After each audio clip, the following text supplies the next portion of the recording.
Night Vision. Following clues left by our ancestors, we unbury the past to reveal a knowledge of unfathomable value, putting us just a little closer to our own true birthrights. From the secret history of a possible bloodline of Jesus Christ, the secret history of America's founders, to the secret history of extraterrestrial interaction on our planet, here to bring light to the night. Your host for Night Vision Radio, René Barnett.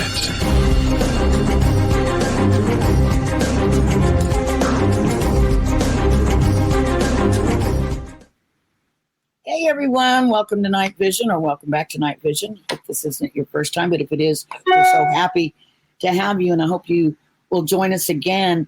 I'm really excited about tonight's show, and I have a guest that you may have seen and may recognize from television. She's been on some of our favorite shows like Ancient Aliens and other documentaries and things as an expert guest. And so I'm having this expert on tonight with me to talk about her wide-ranging research into our favorite subjects like the Knights Templar and like Mary Magdalene, and how this idea of Mary Magdalene might fit in to what people are terming, an evolution that we're going through with the rise of the divine feminine. And we want to talk about that, and we want to also make sure that we acknowledge that we're not anti-masculine in any way, shape, or form. But what we are for is for a balance. And I think that's what we've been lacking through history. It's a priori that the world has been run by men for the last 2,000 years at least. And so we've gotten what we've gotten, and it's not because men are bad or the masculine is bad. It's because it's been lacking that temperance, lacking that balance of male and female. And so we're hoping to sort of look at history through that lens and see what we come up with at the end of the day regarding the rise of the divine feminine, the sort of return to interest in worship in the goddess energies, and how it all fits in with the Knights Templar, with history, with everything. So without further ado, I'm going to bring on author, researcher, and television personality, Gretchen Cornwall. Hi, Gretchen. Hello, Renee. What a great introduction, and welcome to the kitchen. We love it. My goodness. Not a subtle thing of, women need to be in the kitchen. Oh my goodness, no. I've been doing a lot of traveling, and so my backdrop is constantly shifting. But no, men are amazing in the kitchen. In fact, up until recent decades, when it came to top tier restaurants, you'll see more men in restaurants as chefs than you will women. So yes, the famous chefs that immediately come to mind are mostly men. Exactly. Yes. So I know are men. And I try to visit them as often as I possibly can because I get fed well. But one is a very well-known chef, and the other one is probably giving him a run for his money because they're both. I love both of their cooking. And they're fantastic, and they're men.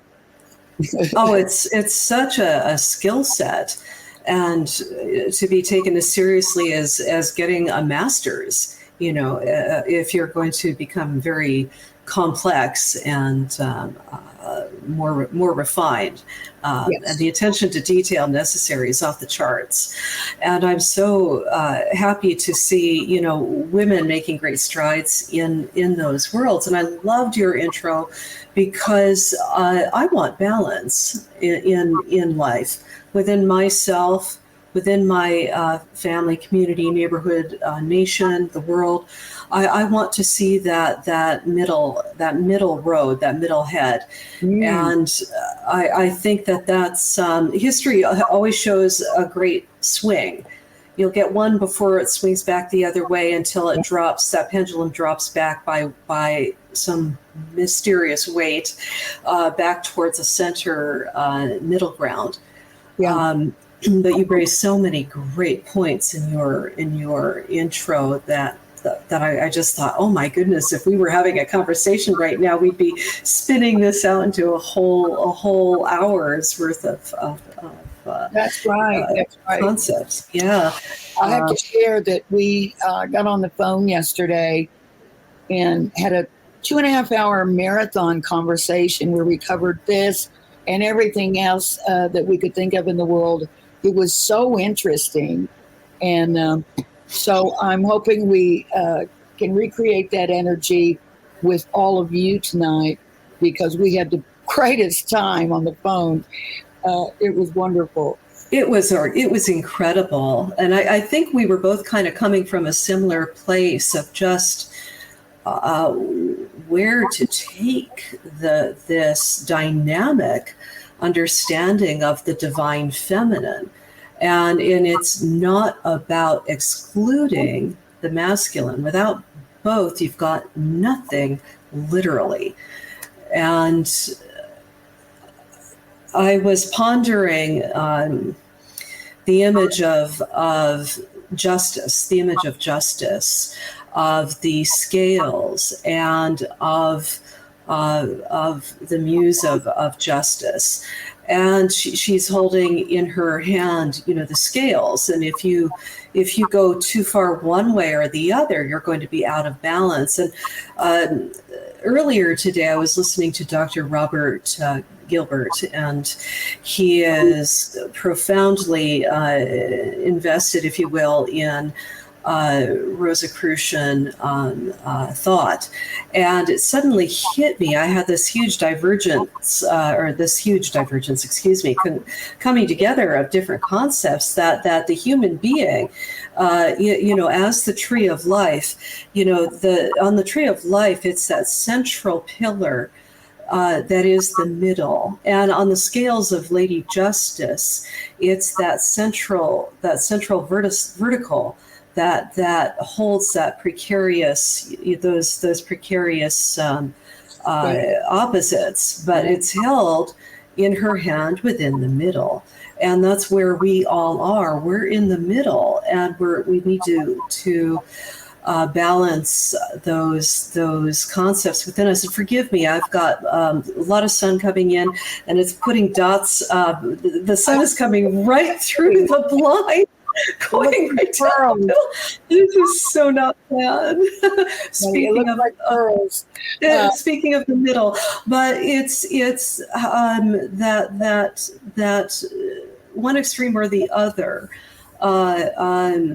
When it does not cause harm to another, can be explored. But when you have other people involved, you really need to consider, what is that middle ground of negotiation going to look like? Right. And outside of dehumanization of somebody you disagree with. So not meaning to get too political here, but there's such a division within our nation right now, and also around the world. And I would like to see people say, okay, well, why does that particular concept or policy have to be right? Or why does it have to be Democrat? Why can't it be common sense and something that both sides adopt, because it does represent common sense? And when you're running a household as the classic figure of a mother, you have to be nothing but down and dirty practical. Okay. And if we problem solver, women are so good at problem solving, and they do, I believe, have a tendency to sort of look at the bigger picture, or the bigger group, the family or the group or the country. It's they have a better view almost of, if I do this, it's going to affect these people this way and this people that way. I don't know if I'm making any sense at all, but Yeah. you have a sense of, for instance, in investing. I know that women are more likely to make conscious investments into things that are going to help people or improve the atmosphere or whatever it is. And they have found that women investments do really, really well when they base them on basically their conscience. And so I think there's a tendency to do that, just like there are different tendencies in the masculine. I think, that's sort of characteristic of the feminine is the nurturing, the problem solving, the taking care of everyone, that sort of thing.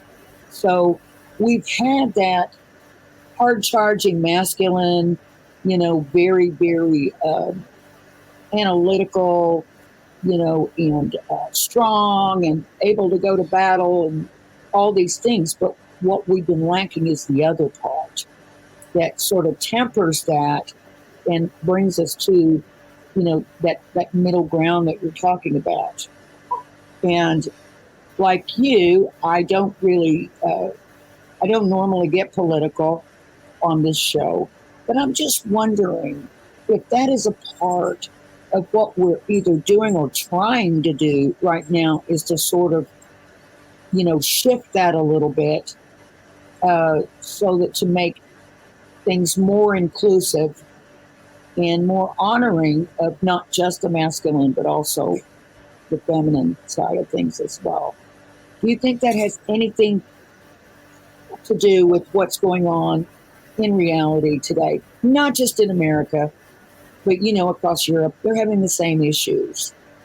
Yes, it's such a loaded and challenging question, and it's not a simple one. I mean, you and I spoke. We were at it for a good few hours yesterday, and this is the stuff of books. I apologize about the sun, but one thing that I just would like to as an example of the classic kind of male idea.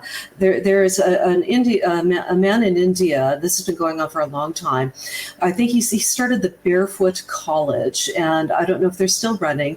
But what he did was he took simple technology to villages outside of cities where there was no electricity, and he taught grandmothers how to make solar panels, and then helped them go to communities around their little village.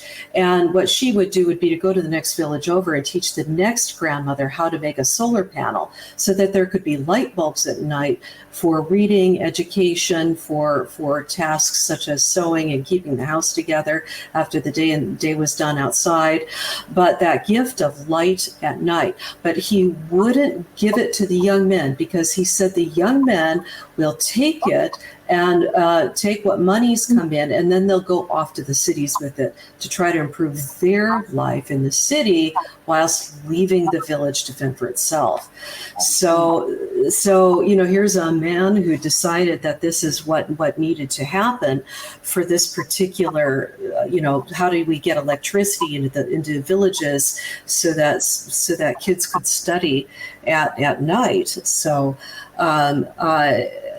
it's just one example of good works that help communities, and it's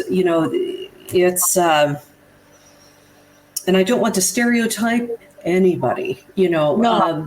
but through time, typically what happens, and we've been in a very patriarchal mindset since the flood, and I'm not talking about the biblical one of 5,000 years. I'm talking about the one that happened 12,000 years ago, which many people believe was the downfall when Atlantis went down.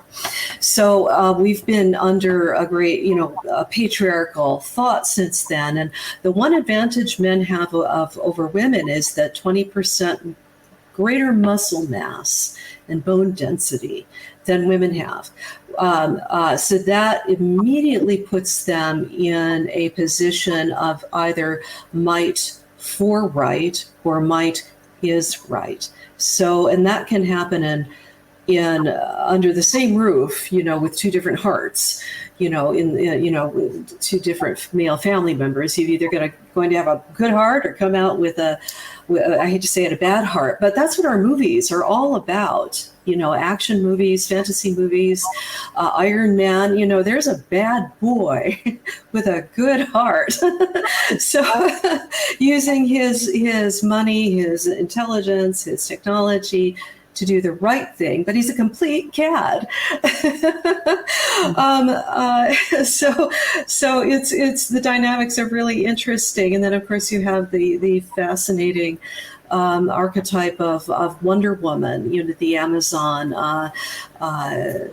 with great strength, power, and immortality, but I've got so many thoughts inside me that they're just colliding, and one want to just say everything at once. So I apologize for that. But one of the great archetypes we're dealing with now is Mary Magdalene, and because of our greater capacity to speak, freedom of speech, we can now discuss these matters, whereas we couldn't going back decades.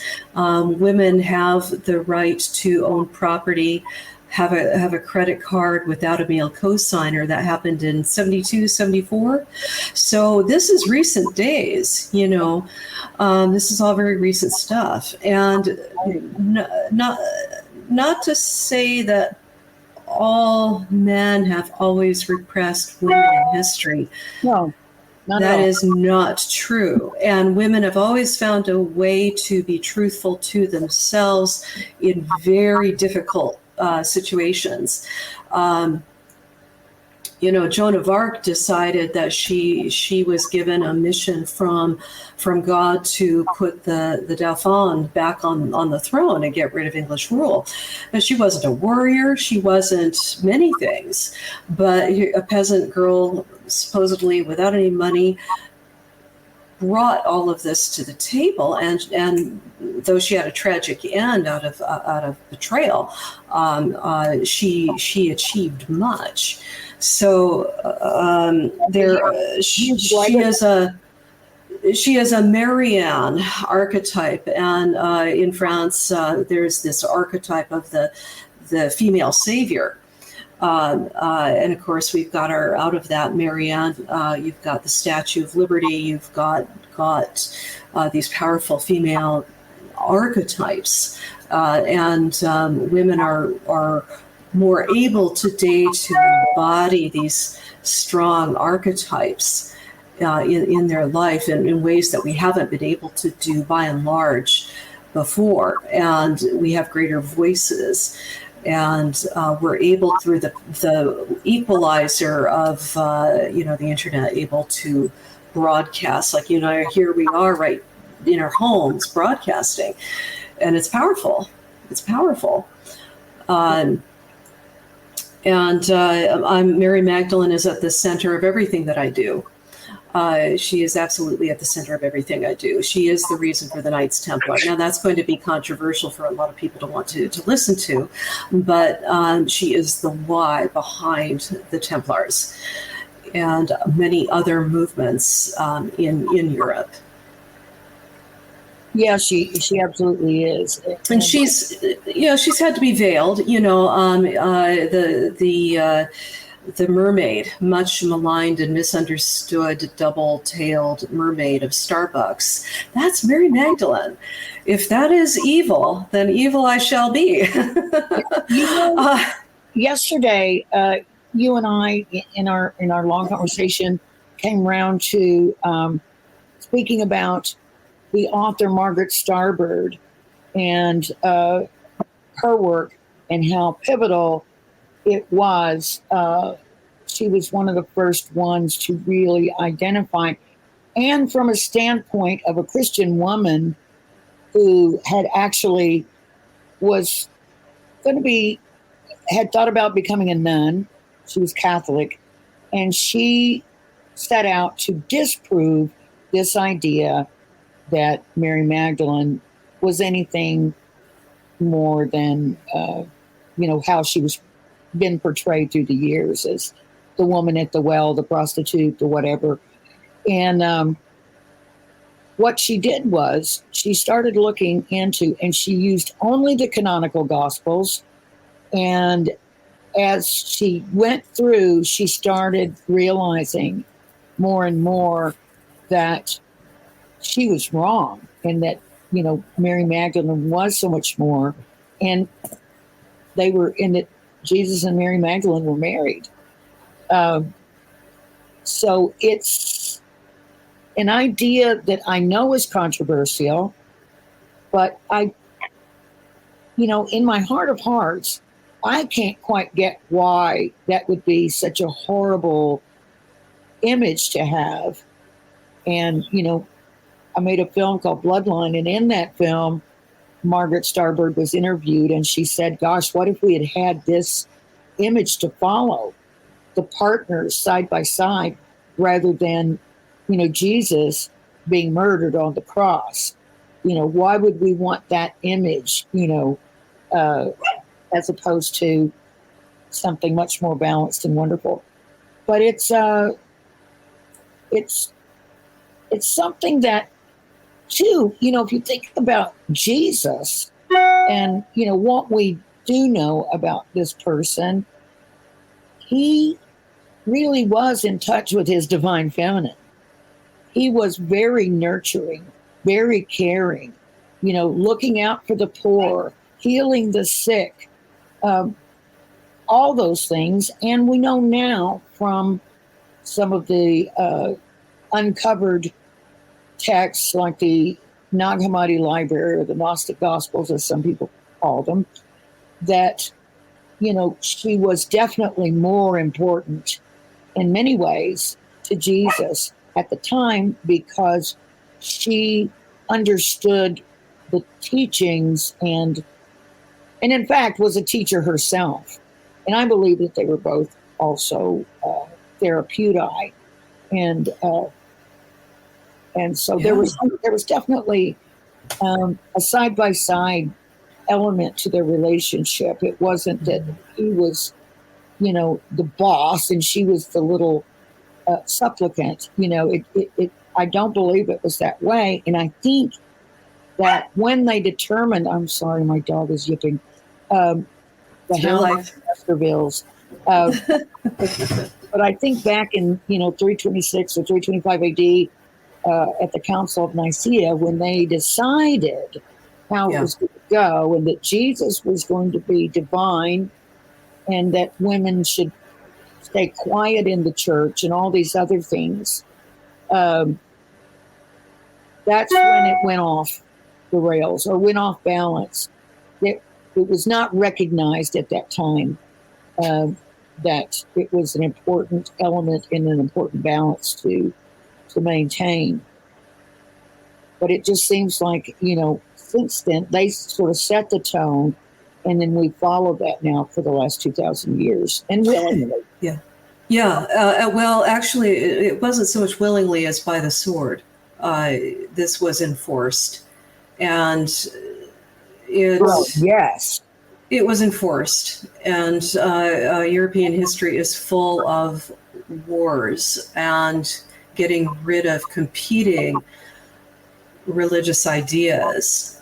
Today, there are 2 billion plus Christians in the world, and 35,000 Christian sects. 35,000.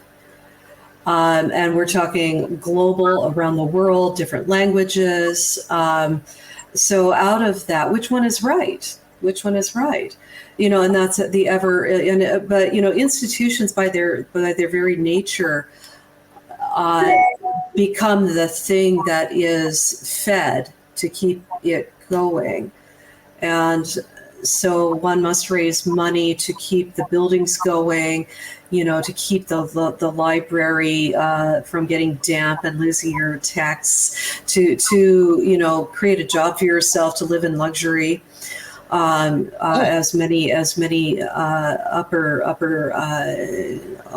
officers of the church did do, but that's and of course the Reformation movements were bloody. Going to France to look for the Templars on the West Coast was I felt very sad. I just felt gutted. I'm very anti-burn the book. Nobody has a right to destroy a prior culture, but it's not just that. You need to remember where we come from so we don't do something stupid again. You start burning books, you lose accountability, you lose that golden thread, and once it's gone, it's gone. And that's what we're suffering with knowledge about Mary Magdalene. He was called rabbi because he had to have a bar mitzvah. And you couldn't teach unless you were as a teacher, you had to be married to be called a rabbi. So the only way to become a rabbi is to be married and have kids. Yeah. At least one. Otherwise, you weren't taken seriously. And that's the model that's missing at the heart of the church that Constantine built, which was one man at the top, and actually it was one empire, one emperor, one religion. And that created an immediate hierarchical structure and women who had been teaching and preaching organically since, day one, the followers of Jesus, for every one of the 12 disciples, there was one, if not, more women who were following Jesus's ministry and learning and perpetuating and baptizing and spreading those teachings. It wasn't just the 12 disciples doing all of that, but Constantine wanted to erase that from the record. And because Rome was had such a strong infrastructure of roads and fortresses and outlying, cities, it was quite the powerful empire. It immediately that went right into the rest of the empire when he made that decision in 325 AD to legalize Christianity over pagans, and then it went from pagans slaughtering Christians to Christians slaughtering pagans. So it's just thou shalt not kill. What part of that do we not understand? It's like, oh my goodness. Where's our freedom of thought? We haven't had much of it. I think, and when I said that, we go along willingly, I'm not talking about those original peoples that, of course, I've been, to villages in France that were completely laid flat by the Roman Church armies. Yeah, the Nicene Crusade. Yeah, completely. Yeah. We know the famous saying of the Pope at that time. Was it Pope Innocent? Ironically, who said when the soldiers said, "But how will we know who the heretics are?" And he said, "Kill them all. God will know His own." Yeah, the Pope's prelate has said that. God, kill them all. God will know His own. And I think it was Pope Leo that said, "It has served us well, this myth of Christ." And what I take that to mean is, the whole apparatus, the way they set it up, to not necessarily that Jesus Christ was completely mythical, but that the myths surrounding Jesus, the, elevating men and, silencing women. Yeah. I don't think that have been a part and parcel of any of that. Yeah, the book, the Ethiopian Bible, it has 88 books in it, whereas the Western Bible has 66. And so obviously there's editing going on. The Book of Enoch is not in the Western Bible, and of course there's the Western Church, and then there's the Eastern Orthodox Church. And because of the schism there, because of the bickering, the West did not come to the aid of Constantinople when it was being pressured by the forces of the Seljuks and the Ottomans. And eventually the Ottomans took over. And it is now Constantinople in the mid 1400s, excuse me. So the constant bickering and quarreling after whose version of Jesus or Yeshua is correct has caused so much damage and loss of art, architecture, culture, books, documents that go back, and recently in recent years, as you know, they've uncovered the marriage parchment, as it's called, and it literally says, and Jesus kissed her often on the. Yeah. And we don't know if because it's blank right there. People have filled in the word mouth without putting in that academic caveat there. But this is quite something. But just by the very traditions, no religion comes out of the ground fully formed. It's always based on the prior impetus, and any comparative religion studies will help one realize that the Ten Commandments are a direct steal from the Egyptian Book of the Dead, which makes complete sense because Moses supposedly is raised in the Egyptian household as a prince. He vests the priesthood there, so the Ten Commandments are literally line for line right out of the Egyptian Book of the Dead, which is how to meet your end, as your soul is going to be judged. And have you been able to say, I've been good through these commandments, which is what they are, and therefore my heart is light enough and I can transcend to the stars. And that was infused into the Judaic system and followed by the Christian system. So there's so many similarities. Everything builds on itself. So Jesus was born into, or Yeshua more properly, born into a Judaic strict society that was under hostile control. But he was every bit as much a king in exile then. He was the royal lineage that should have been politically the king. And that would have required him to also marry, aside from being called rabbi. If you're going to be king, you need to be married and have kids, at some point, which he did.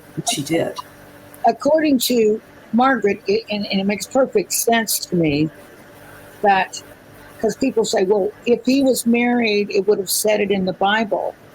And she said no, because that was just the norm. If he was not married, that would have been more likely mentioned, because it would have been way bizarre. Well, she didn't use that term. Margaret would never talk like that. But it would be really unusual that, so it would have been quite remarkable, quite something that would have been mentioned. Yes. But the fact that he was just living in the normal manner, there was no reason to really highlight that in the Bible or anywhere else.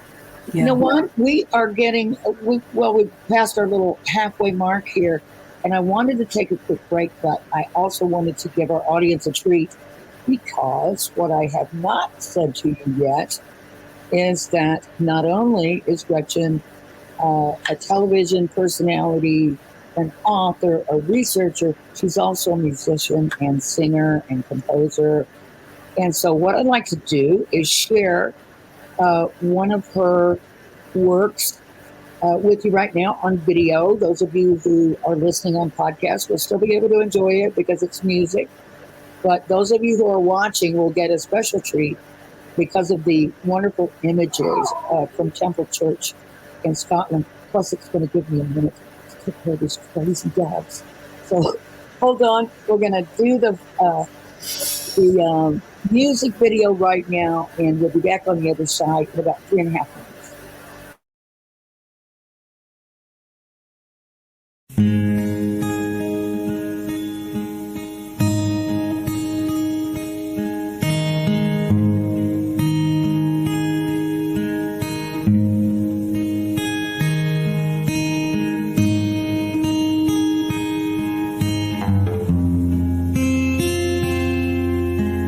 My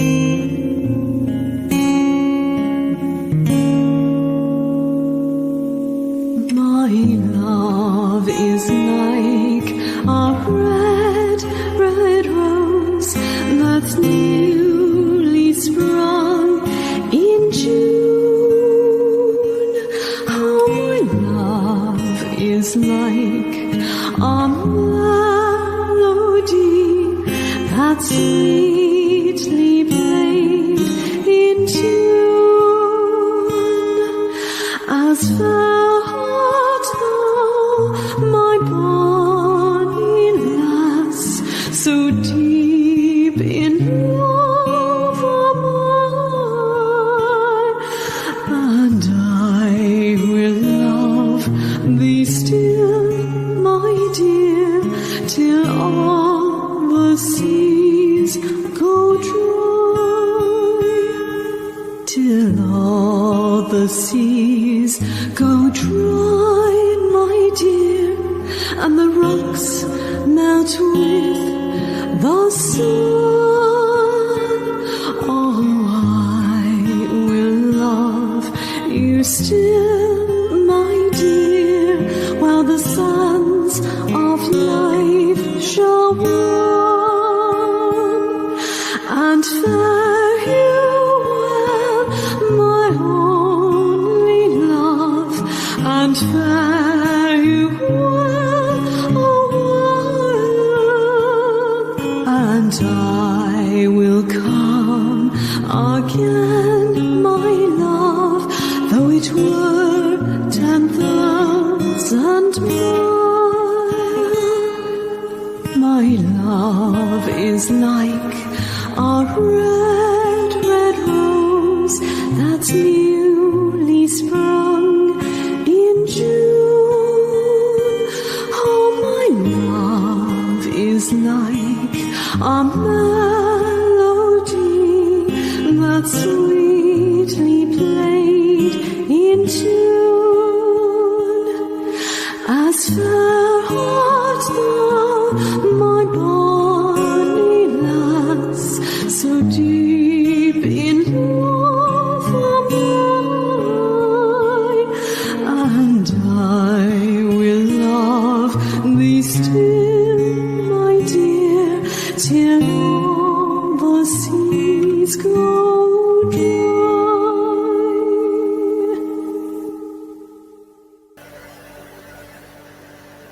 I don't know what happened to my picture. Here it is. Here we are. Here we are. That was so beautiful. Oh, thank you. That information at the end is no longer accurate. That was done a long time ago. That video's been around for a while. But You know, thank I was trying to cut it, but I couldn't at the end. there. Right, It yeah. was silent, so I was going to cut it. But anyhow, it was really beautiful. And I must tell the audience that I chose the background for the show today, the roses, before Gretchen sent me that song. So I had no idea she was going to send me a song about roses or a rose. I just like the imagery of the roses, and it has some special connotations for those who are interested in following Magdalene and others and of the Divine Feminine. And but it's funny that was the song that you chose to send to use. I love it. I love it. I love it. Perfect synchronicity. So beautiful. And it made me, I listened to it before, and it was beautiful.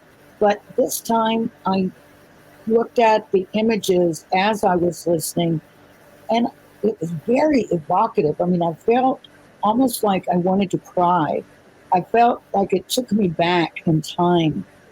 And looking at those ruins and the graves and things, I was just like imagining these wonderful romantic troubadours and, all kinds of images from the past. It really takes you back. Takes you way, way back to where, you might not have realized you ever were. So thank you for that. And, Thank you. It was I took those photographs a long time ago, and I was very privileged to be at Temple Church. It's a tiny little hamlet, if that. There's just basically a house and the ruins of the church remaining, but the countryside there is just lush. It was a beautiful day. Everything's green and rolling, and some of those grave markers are quite sad, with the gentleman and the two children. So life isn't an easy endeavor for any of us that choose to be here. And we all, I think, my conversation with you yesterday, I would like to, I just would like to express a greater level of beauty in the world, and of goodwill that comes with that beauty. And the rose is certainly a wonderful way to view that. And it's actually very apt in Rosicrucian world, because it is the Western expression. The rosy, yes. It's the Western expression of the human inheritance, which belongs to all of us. And what Christ said, you can do what I do. You can be, you can, and which is amazing. The wiser portion of humanity wouldn't necessarily aspire to that because of the goodness. What am I trying to say? You have to practice a lot to get to that level. Yeah. I haven't mastered walking on water yet. But we're past your song. Is your music available? Can people find it? Yes. We've. Is it on your website? Because I know have some things, that you have that are available on your website. I think you said you're out of books at the moment. Now, are your books available on Amazon? Yes, I'm on Amazon, but what Amazon likes to do is to hide the paperback version in favor of Kindle. So if you want a paperback versus Kindle, you might want to go to my website and look at the top post, the top blog, which is help me get my books into your local library. And it's got the ISBN numbers. And I've actually often thought I should just take Kindle down so people, if they want the paperback, can get it. But I just don't quite know what to do about that myself. But so what you'll see when you go to Amazon is the Kindle version and the hardback, because there are 150. It's a photographic journal, basically. All my books are. I've got 3 out. And so each one has about 150 images. And so the hardbacks are expensive because they're on photography paper so that the images don't bleed through into the next page and obscure text, etc. So anyway, so it's... So if you go to your website, you do have the paperbacks, but not the hardbacks. Is that? Oh, I'm sorry to be confusing. Amazon.com, you can get my paperback, hardback, or Kindle there. Oh, okay. I don't have any books in stock, but if you want more specific information about each book and the ISBN numbers, go to my website, GretchenCornwall.com. I've taken a lot of my photography over the years. I was in England for 22 years, and I've taken a lot of my photography and created ornamental magnets. You can either put it on your fridge or your Christmas tree, bookmarks, puzzles, mugs, etc. And of course, the holidays are galloping towards us. But if you're looking for something that's just under $20, the cover of my first book that you had in your hand earlier, that photograph is taken from a Templar church, and Yeah, so you know, that can be on your refrigerator or hanging on your Christmas tree, or a celebration tree, whatever you wish to call it. Yeah, so the music is different. It's not attached to my GretchenCornwall.com page, but there are a couple places you can find it, which is to follow me on Facebook, and that information is on my links. So Gretchen Cornwall on Facebook. You can also look up Gretchen Cornwall World Tree Music. And it's got to be those three words, World Tree Music. And we wanted to create, the tree is very important to me. You've got the cross is a tree of life. The tree of life is important around the world. So thank you. Yeah, that's it. Thank you. So now, if you don't put in World Tree Music, you're going to get something else. Because we're, Greensleeves is on YouTube. We've had like 89,000 views of Greensleeves. Good King Wenceslas, just about as many. And these videos, I couldn't believe looking at these 14 years ago. And I'm thinking even the ratio has changed. We've got bigger screens now, and they're wider, more cinematic. So we're talking, we're like that. And I go, oh my goodness, really? But yeah, you can catch a lot of that on YouTube. World Tree Music is on Amazon, but Spotify, you can hear everything on Spotify. If you want to go to Spotify and look us up. But yeah, anyway, it's I love singing. I love being I wanted to create a world of sound, but visuals. My inspirations were Lorena McKennett, Enya, and I made my dresses to go with the music so that I could be a traveling set. At one point, we had a 7-piece band. We had a belly dancer who had a sword on her head, but we had an amazing professional bass player who did recording work for Ariana Grande. But he liked my voice. He contacted us and wanted to play with us for the crack of it.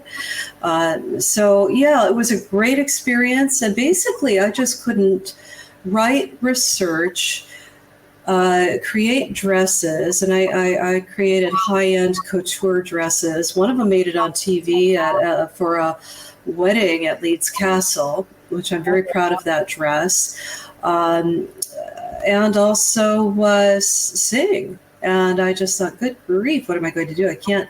And you've got a market for each endeavor you pick up, which is just as much of a job as the endeavor is.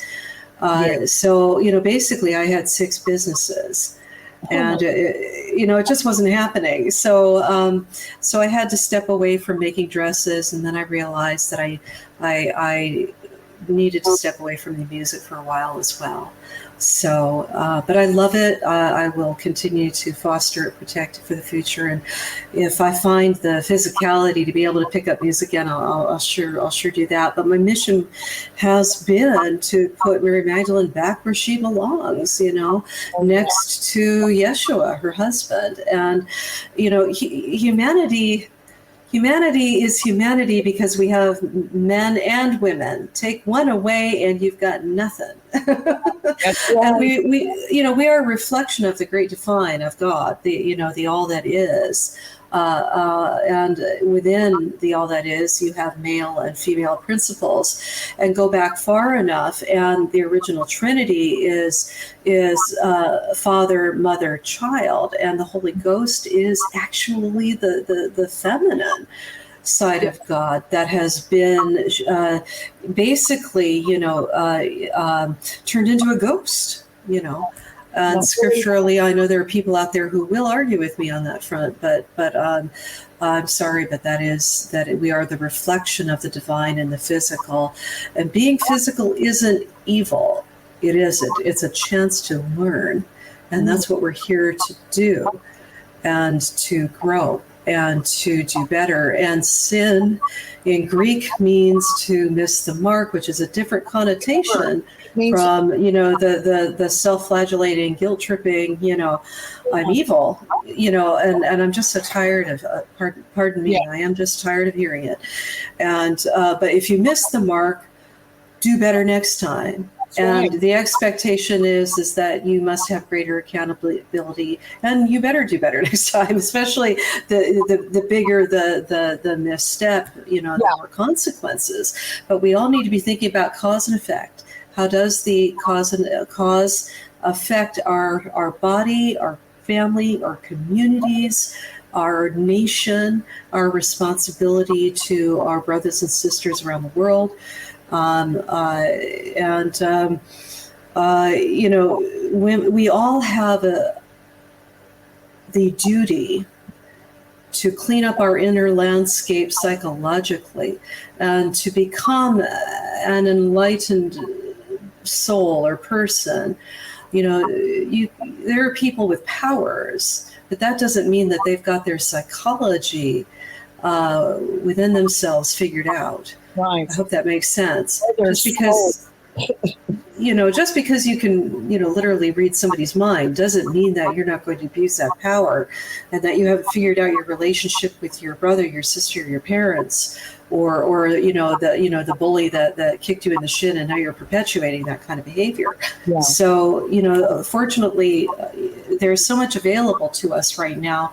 We must look at ourselves in the mirror, and that's where Cassiopeia and Mary Magdalene are misunderstood as being vain.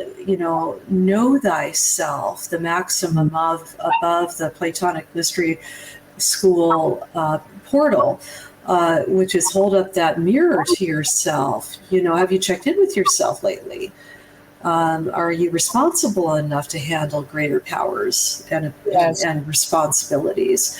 Whether that's a sword, whether that's another type of a weapon, whether that's a platform like being online. So know thyself, and it's not vanity, it's necessary.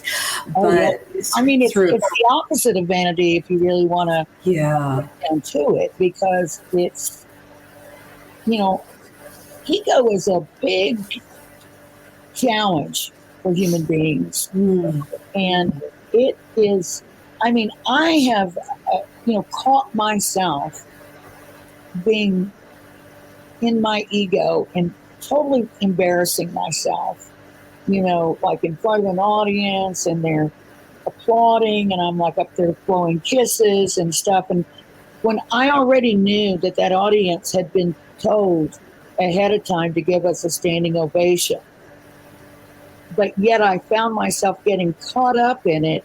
And I was up there, oh, thank you, throwing kisses. And I'm thinking, what the heck are you doing? You are really now thinking you're something special, in front of all these people. Stop it now. Like self-awareness is such a good tool. It is. It's key. It's the foundation for everything. Self-reflection. Where am I? And what it is that's really bugging the heck out of you about somebody else, examine that and find out what it is in yourself. Is it something that you actually see in them, and that's why it bothers you so much? Because it's within you. Stop judging. That's a big one for me. I'm very judgmental. And as I told you yesterday, my one and only New Year's resolution was to stop being so judgmental, dismissing things out of hand before I investigate them myself. Don't be, judging people out of hand. Yeah, and it could go the other way too. If you're overly, if you're involved in too much humility. That's Too much right. humility can backfire too. And that's why the scales of justice are so important, to find that middle balance between those extremes. Otherwise, you're going to lose it. You're going to lose what's in those precious, containers. Yeah. And you're going to falter on your path. There is definitely a way to be both very strong and very gentle.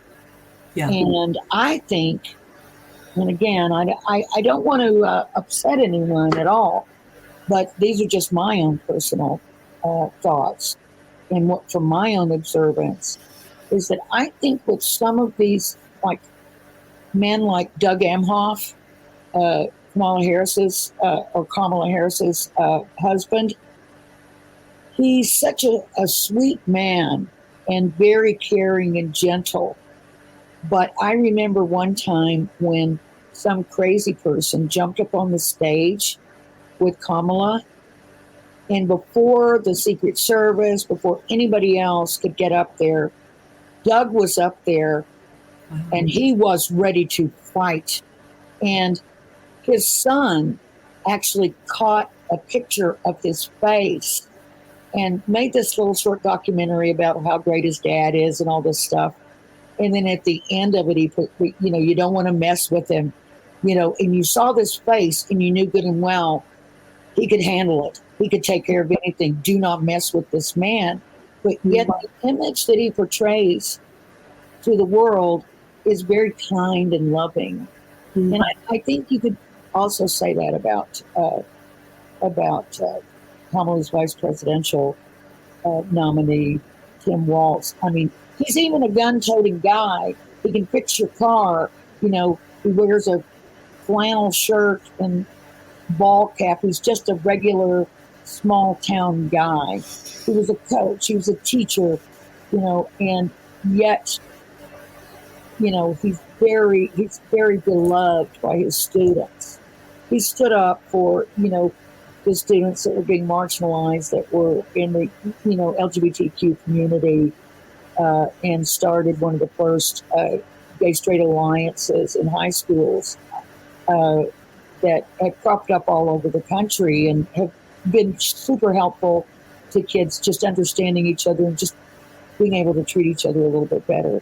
So I think there is a new masculinity, or maybe it's not new, maybe it's the original, and it's coming back to the fore, along with the elevation of the feminine. We're elevating both.